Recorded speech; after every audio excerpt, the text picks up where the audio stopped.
Welcome to another episode of Todoist, the basics. In this episode, we're going to be learning about the wonder of labels, coming up next. So here we are within Todoist for Mac, and this is the desktop version of Todoist. Now, we're going to be talking about labels and how best to utilize them whenever you create a task or a project or what have you. Here we are in the inbox, and if you watch some of my other episodes, you'll know that typically this is where we start at whenever we're creating a note, and we're just kind of dumping it out of our brain into Todoist. So let's say, for instance, I wanted to create a task for buying milk because I'm leaving work or going out in town and I want to buy some milk. And so I'll make a list. I would say buy milk. I say buy chopped liver. If I can spell. Go to bank. Get haircut.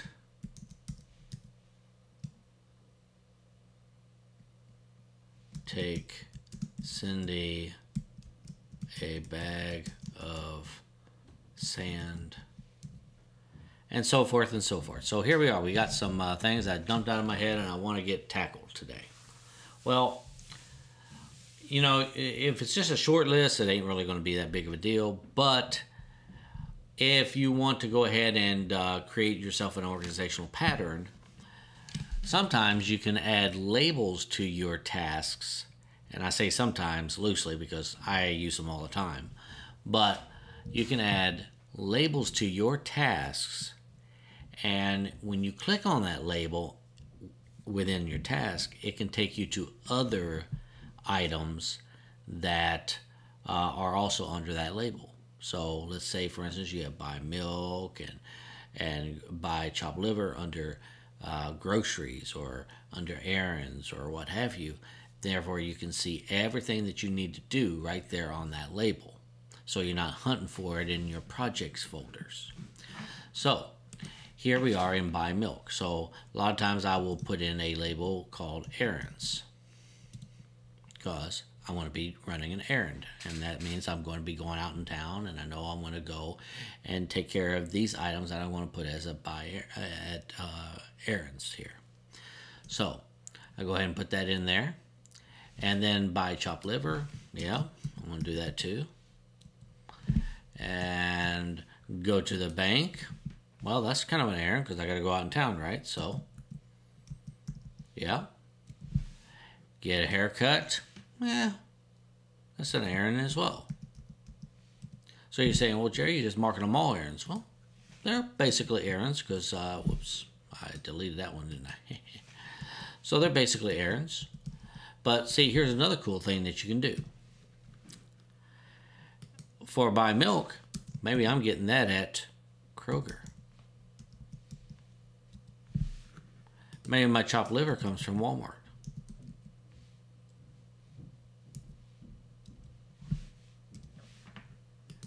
Go to the bank. Well, that's at the bank, so I really don't need to label that one. Get haircut. Don't really need to know because take Cindy a bag of sand. We already know it's Cindy. So then when I go out in town, and let's say I go to my labels here and I go to errands, I say, hey, now if you notice, when I click on errands, other things pulled up that I've got scheduled for today. I've also got scheduled for Thursday, and others that I have in my inbox that I just created that I haven't even labeled as today or tomorrow. So I've clicked on errands, and here's everything. So let's say I'm going out in town today, and I say, well, I'm going by Kroger, so I need to buy milk because I'm passing Kroger. Let me go by there, and then I know I have to go to Walmart. And so these labels can help you know where you need to go and what you need to do and what context that task has for you. So if I wanted to click on Walmart, then I know all I have to do at Walmart when I'm there is click on the label Walmart on my smartphone, and voila, this is all I need to pick up at Walmart. So it condenses everything down to just localize on what I actually need at that certain area for that label that I labeled. Now, you see I have plenty of labels here, so it can kind of get out of hand sometimes on labels. But for the most part, you want to try to keep your list somewhat short, and it can help you when you're going out in town and you're doing certain projects, and you need to know where you need to be for that project or what have you. And I'll kind of show you some ideas of what I'm talking about when I label stuff.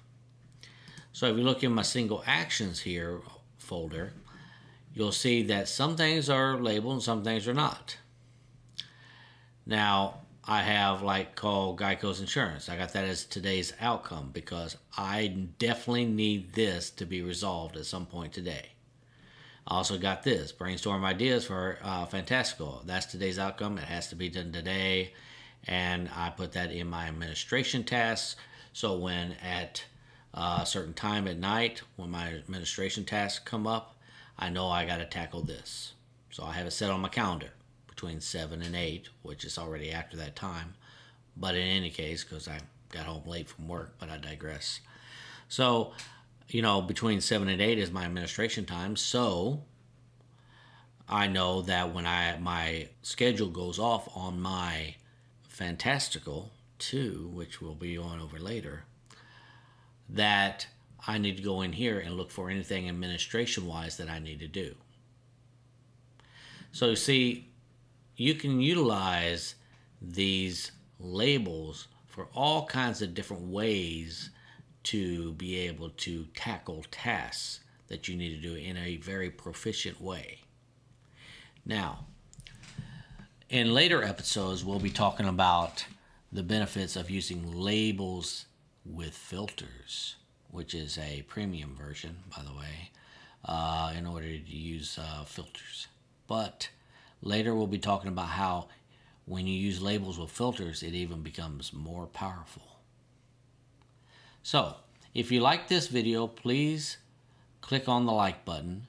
And if you want to see more of these videos, please click on the subscribe button. And without further ado, I wish you a great day, and let's be more productive. Thank you.